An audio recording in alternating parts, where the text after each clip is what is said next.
Hello, everyone. In today's video, I'll show you how to change your username on eBay.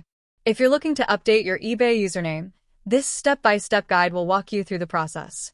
Start by opening your web browser and going to ebay.com. Once the page loads, click on Sign In at the top left corner and log into your account.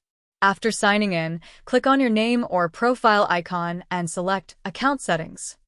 Within the account settings, click on Personal Info or Personal Information. Then, find the username section and click Edit next to it. You'll now be able to enter your new username. Once you've made your changes, click Save to update it.